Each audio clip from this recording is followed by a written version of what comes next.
মৰমৰে চুলাই মোৰ দেহাত তুমি ললা ঠাই খালী বটল দেখিলে খালী গিলাচ দেখিলে তোলৈ মনত পৰি যায় মৰমৰে চুলাই মোৰ দেহাত তুমি ললা ঠাই আমলৈটোক ভাজি লৈ আৰু এটা লগ হৈ আমনি নেলাগে খাই তোক নেখালে তোক নেপালে ধিপিং ধিপিং কলি জাকপে হাতু কপে ভৰি নচলে পুৱাই উঠি এগিলাচ তোক নেখালে এই মৰমৰে চুলাই মোৰ দেহাত তুমি ললা ঠাই ঐ অকমান বেয়া পাৰিলো সোমাইছো দেই বিউটি ভন্টি জনী ইমানে ধুনীয়া ইমান ৰং চঙীয়া পিছে আছেনো তাই বহু অভিমান ৰিচা ভন্টি জনী যদিও বাবগী নহয় চুলাই মৰমীৰ সমান ঐ তোক নেখালে তোক নেপালে ধিপিং ধিপিং কলি জাকপে হাতু কপে ভৰি নচলে পুৱাই উঠি এগিলাচ তোক নেখালে ঐ মৰমৰে চুলাই মোৰ দেহাত তুমি ললা ঠাই ঐ বহুতৰ মাজতে মোৰে জান চুলাই জান তোকে বাচি ললো মোৰে জান চুলাই জান ৰাখিবি তয়ে মোৰ কৰো মই অভিমান তোক চিনি পোৱাই টান ঐ তোক নেখালে তোক নেপালে ধিপিং ধিপিং কলি জাকপে হাতু কপে ভৰি নচলে পুৱাই উঠি এগিলাচ তোক নেখালে ঐ মৰমৰে চুলাই মোৰ দেহাত তুমি ললা ঠাই আমলৈটোক ভাজি লৈ আৰু এটা লগ হৈ আমনি নেলাগে খাই এই আমনি নেলাগে খাই ঐ আমনি নেলাগে খাই ঐ এইবোৰ চাগে ভকতে গালে মানে বেয়া পাব নেকি ভকতৰ মুখত এইবিলাক শুনিলে মানে পেৰটি গীত আৰু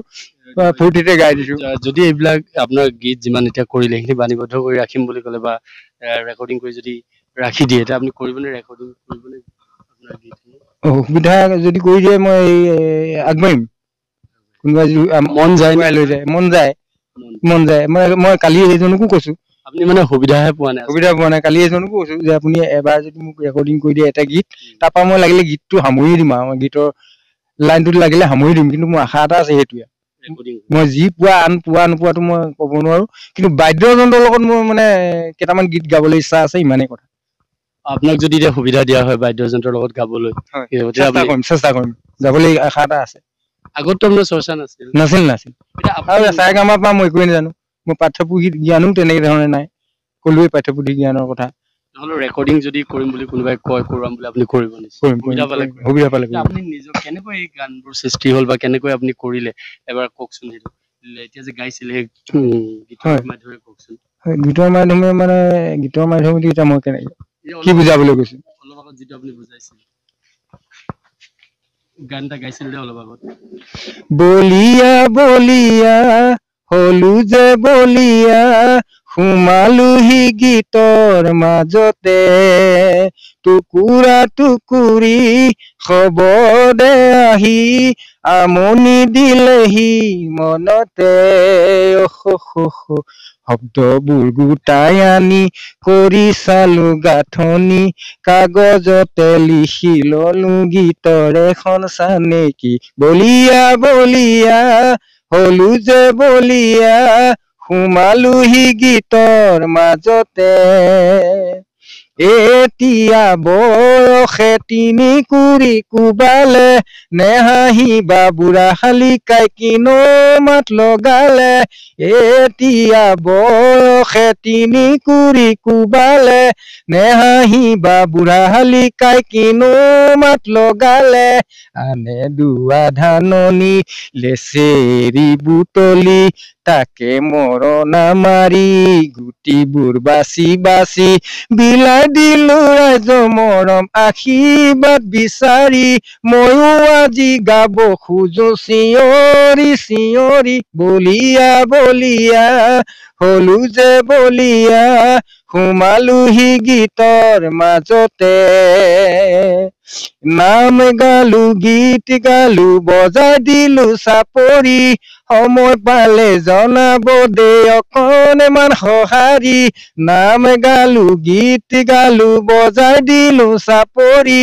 সময় পালে জনাব দে অকণমান সঁহাৰি কি ৰঙে ৰঙালো কি বোলে বোলালো কিনো গীতৰ সুৰতে মই নিজকে পাহৰিলো তথাপিতো চাইছো এবাৰ মই নিজকে সুধি বাওনা হৈ স্বৰ্গলে হাত মেলিছো নেকি বলিয়া বলিয়া হলো যে বলিয়া সোমালোহি গীতৰ মাজতে এখেতে আছিল ভোগেশ্বৰ গগৈ, যিজন ভকতে আচলতে ৯৪ সংখ্যক যি শ্ৰীমন্ত শংকৰদেৱ অধিৱেশনত পেৰডি গাই আচলতে ভাইৰেল হৈছিল। আৰু তেখেতৰ এই চৰ্চাৰ মাজত তেখেতে যে এই গীত পৰিৱেশন কৰি বিভিন্নজনক আচলতে মনোৰঞ্জন দি আহিছে, বা তেখেতে সমাজত গৈ যেতিয়া এই গীত পৰিৱেশন কৰে বা দিহানাম পৰিৱেশন কৰে এইদৰে, তেতিয়া সকলোৱে হয়তো তেওঁৰ এই যি তেখেতৰ যি চৰ্চা সেয়াক লৈ শলাগ লয়। কিন্তু ইয়াৰ আঁৰতো আছে তেখেতৰ এক নিজা পৰিচয় আৰু তেখেতৰ কিছু ট্ৰেজেডি বুলিয়ে ক'ব লাগিব আচলতে। আপোনাৰ ঘৰত কোন কোন আছে? আমাৰ ঘৰত এতিয়া বৰ্তমান ল'ৰা ছোৱালী হাল, ডাঙৰ ছোৱালী বিয়া সোমাইছে, তাৰপৰা এগৰাকী আৰু মই, চাৰিজন। কি কৰে আপুনি? মই বিশেষ এতিয়া কি কৰোঁ বুলি ক'লে একোৱেই নকৰোঁ, খেতি কৰোঁ আৰু বছৰেকত মানে আধি মাটি নিজৰ 2 বিঘা আছে, লগতে আধি খেতি কৰোঁ। সময় পালে শাক পাচলি অকণমান কৰোঁ, তাকে বিক্ৰী কৰি নোহোৱা টাইমত আনৰ পৰা বস্তু আনি বিক্ৰী কৰোঁ। তেনেধৰণে গৈ আছে জীৱনটো। আৰু কিন্তু আপুনি সমাজৰ কাম বুলি ক'লে বা সমাজৰ কাম বুলিলে 5 দিনলৈকে মই নামৰ অনুষ্ঠান যদি থাকে, ভাগৱতৰ অনুষ্ঠান থাকে, ত্যাগ কৰি দিওঁ, বস্তু আনি বিক্ৰী কৰোঁ। তেনেধৰণে গৈ আছে জীৱনটো। আৰু কিন্তু আপুনি সমাজৰ কাম বুলি ক'লে বা সমাজৰ কাম বুলিলে 5 দিনলৈকে মই নামৰ অনুষ্ঠান যদি থাকে, ভাগৱতৰ অনুষ্ঠান থাকে, ত্যাগ কৰি দিওঁ। পাছত মই নিজৰ কথা কিন্তু চিন্তা নকৰোঁ, আৰু যি সুবিধা পাওঁ যিমান পাওঁ সিমানতে সন্তুষ্ট, বিশেষ সৰহকৈও নিবিচাৰোঁ। তেনেকুৱা সেইকাৰণে মই জীৱনটো বিশেষ আনৰ দৰে আগবঢ়াই নিব নোৱাৰিলেও অৱশ্যে বৰ্তমান ভকতৰ লগত চলি আছো। আৰু আপুনি আমাৰ এই নিউজ চেনেলৰ জৰিয়তে আপুনি ক'ব বিচাৰিব নেকি, যদি কোনোবাই অলপ সহায় কৰে, মই মোৰ এই গীতখিনি আচলতে বাণীবদ্ধ কৰি ৰাখিম বা ৰেকৰ্ডিং কৰিম, তেনেধৰণে ক'ব বিচাৰিব নেকি? হয়, কোনোবা ব্যক্তিয়ে যদি মোৰ এই গীতসমূহক ভাল পায়, যদি ৰেকৰ্ডিং কৰোৱাব যদি সুবিধা আছে, তেতিয়াহ'লে মোক ৰেকৰ্ডিং কৰোৱাই দিলে মই নথৈ আনন্দিত হ'ম। আপোনাৰ ইচ্ছা আছে, এবাৰ ইচ্ছা আছে বাদ্যযন্ত্ৰৰ লগত এই গীতবোৰ পৰিৱেশন কৰিবৰ কাৰণে। কিন্তু আপুনি লিখি থোৱা নাই, মনত আহিবনে গোটেই? তেনেকে যদি কোনোবা কয় তেতিয়া লিখি দিম, আৰু মোৰ পৰা মনত পেলাই পেলাই লিখিব লাগিব। ডিলিট হৈ যোৱা নাই, চব মনত আকৌ আহি যাব। মনত পেলাবলৈ অলপ সময় লাগিব, কিন্তু বহিব লাগিব।